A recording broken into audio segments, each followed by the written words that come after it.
म्हणजे आपण exit poll बघितले असतील किंवा त्या वेळेपूर्वीचेही निवडणूक निकालाचे अंदाज बघितले असेल किंवा म्हणजे लोकांच्या मनात राग होता, पण हं, लोक हं. पर्याय म्हणून काँग्रेसला निवडतील असं वातावरण सरसकट जाणवत नव्हतं.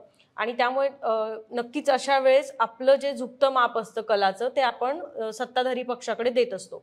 शरद पवार आणि उद्धव ठाकरे यांच्याबद्दलची सहानुभूती आपल्याला खूप स्पष्टपणे जाणवत होती. आणि त्यामुळे विशेषतः उद्धव ठाकरेंच्या बाबतीमध्ये हे वारंवार मांडलं गेलंय की एकनाथ शिंदेपेक्षा त्यांच्या उमेदवारांना जास्त आघाडी, कारण अनेक ठिकाणी दोन्ही शिवसेनेच्या उमेदवारांमध्ये थेट लढत झालेली आहे. त्यामुळे त्या स्प्लिटचा फायदा ठाकरेंना होईल असं कलामध्ये पण दिसत होतं. पण मला वाटतं की आत्ता पहिल्या टप्प्यामध्ये जे आपण बघत आलोय, या सगळ्यामध्ये सरप्रायझिंग फॅक्टर हा काँग्रेस आणि काँग्रेसला मिळालेले मतं किंवा अनेक जागांवर जी काँग्रेसला आघाडी मिळताना दिसते, तर तो सरप्रायझिंग फॅक्टर वाटतो आतापर्यंतच्या सगळ्या कलांमधला. मला वाटतं की याच्यापूर्वी हे खूप वेळा सांगितलं गेलंय की 400 पार हे होणार. That was motivation for their own party cadre.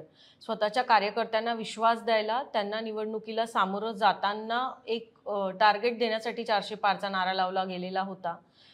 आणि जशी जशी इलेक्शन म्हणजे महाराष्ट्रामध्ये आपण 5 टप्प्यात निवडणूक बघितली आणि देशात तर ती आणि म्हणजे अगदी मे एंडला 1 जूनला शेवटचं मतदान झालेलं आहे. सो या लांबलेल्या निवडणुकीमध्ये जसे जसे निवडणुकांचे कल पुढे जात होते तसं तसं आपल्या लक्षात येत होतं की 400 पार तर काही होणार नाहीये. त्यामुळे मोदींच्या महाराष्ट्रातल्या विशेषतः पश्चिम महाराष्ट्रातनं पुढे ज्या सर्व सभा झाल्या तिथून पुढे त्यांनी कधीही 400 पारचा नारा त्यांच्या सभांमध्ये रिपीट केला नाही.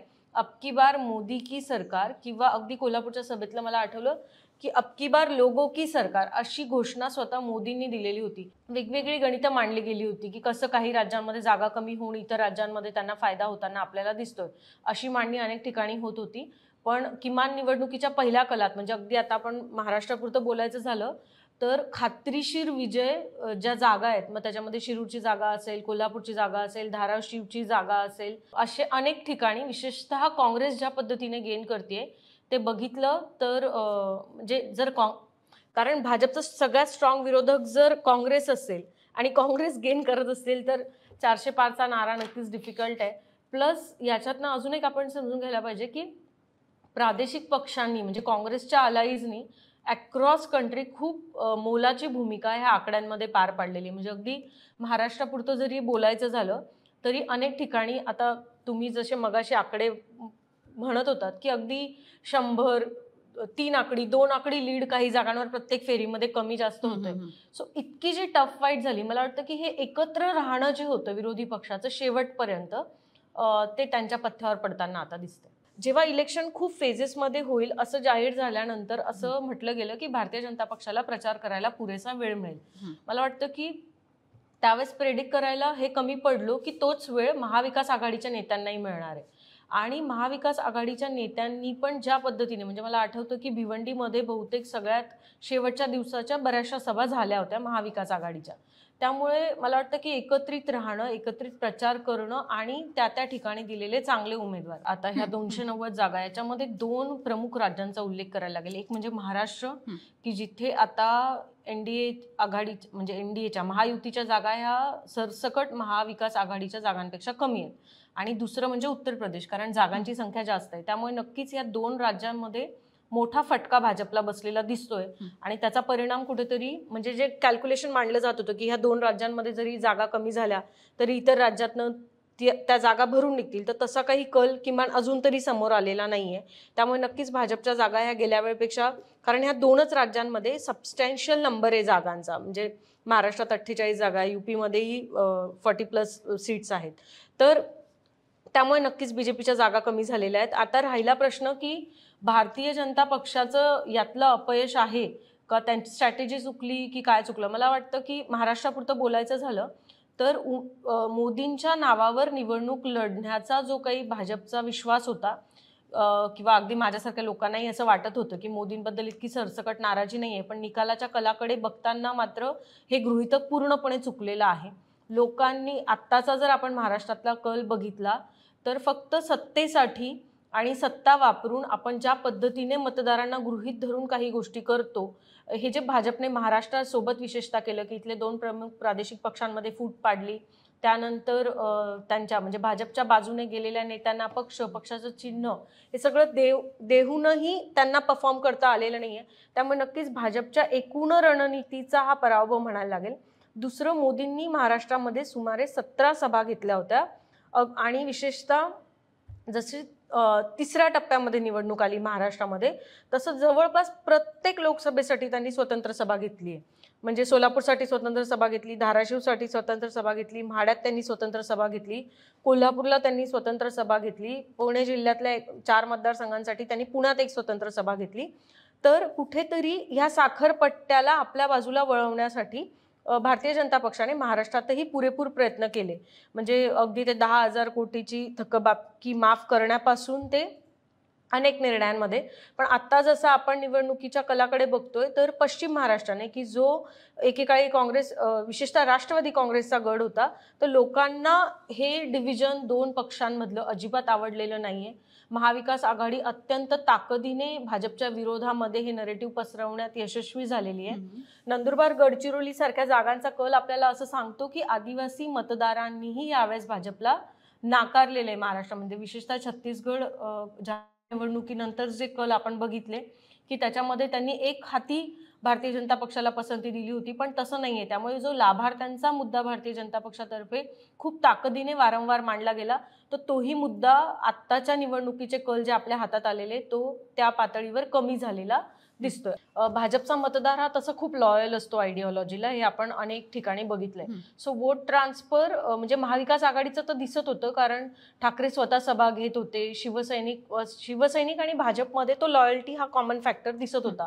पण ज्या पद्धतीने काँग्रेसच्या मतदाराने वोट ट्रान्सफर केलेलं आपल्याला अनेक ठिकाणी बघायला मिळतंय.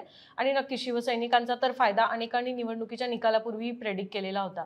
तर मला वाटतं की काँग्रेसचा फायदा सगळ्यात काय म्हणतात सरप्राइझिंगली समोर येतोय. ॲज अ लिडरशिप म्हणून, वोट ट्रान्सफर म्हणून मतदारांनी एकत्रित म्हणजे ताकदीने पुढे येऊन आपला राग मतदानातून व्यक्त करणं असेल, त्या पद्धतीने आपण बघितलं तर काँग्रेसचा फॅक्टर खूप स्ट्रॉंगली महाराष्ट्रातनं समोर येताना दिसतो. जो दुसरा मुद्दा तुम्ही मला विचारला त्याच्यामध्ये नेते गेले, पण म्हणून मतदार गेले का, जनता गेली का, तर आता जेव्हा आपण निवडणुकीच्या कलाकडे बघतो तर त्याचं उत्तर नाही असं आपल्याला मिळतं. म्हणजे भारतीय जनता पक्षाने महाराष्ट्रातले जे 2 प्रादेशिक पक्ष आहेत, शिवसेना आणि राष्ट्रवादी, यांच्यामध्ये फूट पाडून एक वेगळा राजकीय प्रयोग करण्याचा प्रयत्न महाराष्ट्रात करून बघितला. कारण महाराष्ट्रामध्ये सत्ता ही गेले अनेक दशकं ठराविक नेत्यांकडे एकवटलेली आहे असं चित्र होतं. आणि ती सत्ता एकवटण्याचं प्रमुख कारण हे इथले प्रादेशिक पक्ष आणि त्यांची रचना अशी होती. म्हणजे राष्ट्रवादीच्या ठराविक नेत्यांकडे सत्ता असणं, शिवसेनेच्या ठराविक नेत्यांकडे सत्ता असणं. त्यामुळे सत्तेतला नेता आपल्या म्हणजे ज्याच्याकडे सत्ता आहे किंवा ज्याचा इन्फ्लुएन्स आहे तो नेता आपल्याकडे वळवणं आणि त्यानुसार राजकारण करणं हा महाराष्ट्राचा एक पॅटर्न सेट झालेला होता. पक्षांमध्ये फूट पाडून कुठेतरी ह्या नेत्यांना आपल्याकडे पुन्हा वळवून घेऊन आपण काही वेगळं राजकारण करू शकतो महाराष्ट्रात, असा प्रयोग भारतीय जनता पक्षाद्वारे महाराष्ट्रात केला गेला. पण मला वाटतं की लोकांनी ते पूर्णपणे नाकारलेलं आहे. उलट असं झालं की ठराविक नेत्यांभोवतीची सत्ता जी पारंपरिक पद्धतीने काँग्रेस राष्ट्रवादीकडे गेली, भाजपमुळे त्यांना ब्लेसिंग मिळालं की त्यांना पूर्ण नवे चेहरे आता महाराष्ट्राला नेतृत्व म्हणून देता आले. जर लोकसभा निवडणुकीमध्ये ह्या पक्षाने इतकं चांगला परफॉर्मन्स केलेला असेल, स्थानिक मुद्दे ताकदीने निवडणुकीच्या प्रचारात चर्चेला आणलेले असतील आणि वोट ट्रान्सफर पण आपण बघतोय की सबस्टॅन्शियल काँग्रेस टू शिवसेना आणि शिवसेना टू काँग्रेस असं झालेलं बघायला मिळतंय. इव्हन ज्या ठिकाणी राष्ट्रवादीचे उमेदवार आहेत त्यांनाही महाविकास आघाडीचा फायदा झालेला दिसतोय. म्हणजे विशेषतः बारामतीची निवडणूक जेव्हा होत होती तर सगळीकडे स्वतः अजित पवारांनी विकास विरुद्ध सहानुभूती अशी मांडणी केली. पण म्हणजे याच्यात तेव्हा सुद्धा अशी गंमत वाटत होती की अजित पवार आज घडीला विचार असं म्हणतायत. म्हणजे शरद पवार यांनी बारामतीसाठी टेक्निकली मागच्या 50 वर्षाच्या राजकारणात काहीच केलं नाही असा त्याचा अर्थ त्यांच्या भाषणांमधनं प्रेरित होत होता. पण ते वास्तव नाहीये. आणि ह्या निवडणुकीने एवढंच अधोरेखित केलेलं आहे की जनतेला सगळं कळत असतं. लोकांमध्ये म्हणजे आपल्या 4 विशेषतः किंवा डिजिटलमध्ये ज्या गोष्टी चर्चेत येतात त्याच्या पलीकडे लोकांचे काही मुद्दे चर्चेत असतात आणि त्या मुद्द्यांना लोक महत्त्व देतात. विशेषतः रुरल डिस्ट्रेस, शेतकऱ्यांचा राग ह्या निवडणुकीच्या कलामध्ये खूप स्पष्टपणे दिसतोय. आणि हा रुरल डिस्ट्रेस, शेतकऱ्यांचा राग हा शरद पवारांनी अचूक ओळखला. त्यामुळे अगदी ज्या ठिकाणी अश्युअर्ड कॅन्डिडेट होते तिथे विचार न करता उमेदवारांची तातडीने घोषणा त्यांनी केली. काही ठिकाणी महाविकास आघाडी म्हणून झुकतं माप घेतलं. काँग्रेसलाही त्यांनी खूप चांगल्या पद्धतीने हँडल केलं आणि त्याचबरोबर त्यांनी उद्धव ठाकरेंनाही खूप चांगल्या पद्धतीने हँडल केलं. एकमेकांच्या भोवती ताकद उभी केली. खूप वाईजली कॅन्डिडेट दिले. उदाहरणार्थ कोल्हापूरची जागा जी ठाकरेंचा बालेकिल्ला समजला जातो, कोल्हापूर शिवसेनेचा, ती जागा महाराजांना काँग्रेसला सोडण्यात आली कारण तिथे सतेज पाटलांसारखा फॅक्टर होता. दिंडोरीमध्ये माकपच्या उमेदवाराला आयत्या वेळी अर्ज माघारी घ्यायला लावला, नाहीतर सहजच 1 लाखभर मतांचा फटका किमान तिथे बसू शकला असता. मला वाटतं की तसंच शिरूरमध्ये अमोल कोल्हेंनी प्रचारामध्ये मोठी आघाडी मिळवलेली होती आणि तिथलं जात राजकारण, कोल्हेंची लोकप्रियता आणि कोल्हेंच्या यशामध्ये म्हणजे शरद पवारांच्या सहानुभूती इतकाच त्यांनी त्यांना मिळालेल्या संधीनंतर केलेली मेहनत, हे 2 फॅक्टर खूप स्ट्रॉंगली वर्क झालेले दिसतात. म्हाड्याच्या बाबतीमध्ये जानकरांनी भाजप म्हणजे सुरुवातीला राष्ट्रवादी सोबत चर्चा करून अचानक ते पुन्हा भाजपच्या गटात सामील झाले. त्यावेळेस मोहितेंचा निर्णय नेमका काय होतो, त्यावेळेसची जी अनसर्टन्टी आलेली होती म्हाडाच्या उमेदवारीबद्दल, त्यावेळी अचानक प्रवीणदादा गायकवाडांचं नाव जाहीर करण्यात आलं आणि मला वाटतं की खूप शांतपणे प्रत्येक जागेचा विचार करून दिलेला उमेदवार. आणि जिथे म्हणजे अगदी अशी परिस्थिती होती की आता ह्या जागेवर कोण उमेदवार द्यावा, तर अगदी शेवटच्या जागेपर्यंत मला वाटतं की महाविकास आघाडी तो समोर काही जागांसाठी तो प्रश्न कायम होता.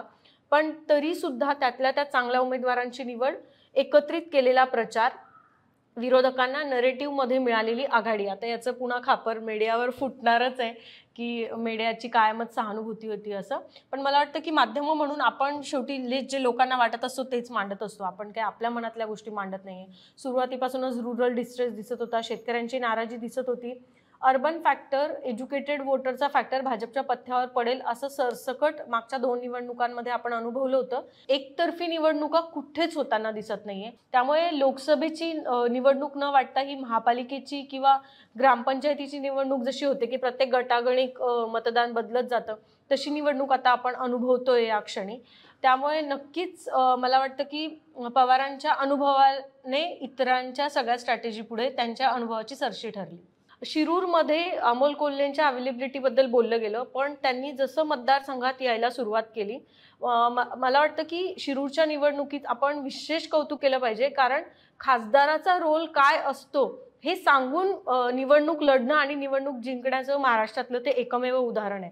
सुरुवातीपासून खासदाराचा रोल हा संसदेमध्ये मुद्दे मांडणे हा असतो आणि मी तुमच्या वतीने शेतकऱ्यांचा मुद्दा असेल, कांद्याच्या प्रश्नाचा मुद्दा असेल, बैलगाडा शर्यतीचा मुद्दा असेल, हे सर्व मुद्दे कसे संसदेमध्ये लावून धरलेले आहेत. म्हणजे त्यांनी महानाट्याचे जे प्रयोग त्यांच्या मतदारसंघामध्ये निवडणुकीपूर्वी केले, तर तिथे सुद्धा जे ब्रँडिंग पूर्ण आत जाताना केलेलं होतं त्याच्यामध्ये संसदेतले भाषणं हाच त्यांचा मुद्दा ते अधोरेखित करत होते.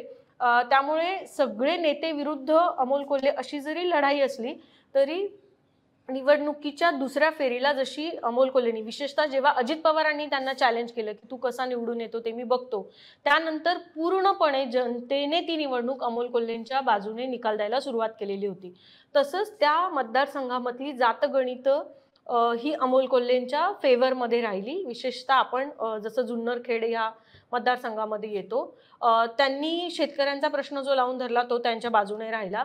मला वाटतं की आढळरावांनी त्यावेळी राष्ट्रवादीमध्ये प्रवेश केला हे फार लोकांना रुचलं नाही, विशेषतः स्थानिक शिवसैनिकाला ते रुचलं नाही आणि त्यामुळे देशमुख नावाच्या एका माजी म्हणजे भाजपच्या तिथल्या नेत्याचा, मला वाटतं की खेड मधले ते नेते आहेत भाजपचे, यापूर्वी ते निवडणूक पण लढले, त्यांनी निवडणुकीच्या तोंडावर राष्ट्रवादी काँग्रेस पक्ष, शरद पवार पक्षामध्ये प्रवेश केलेला होता.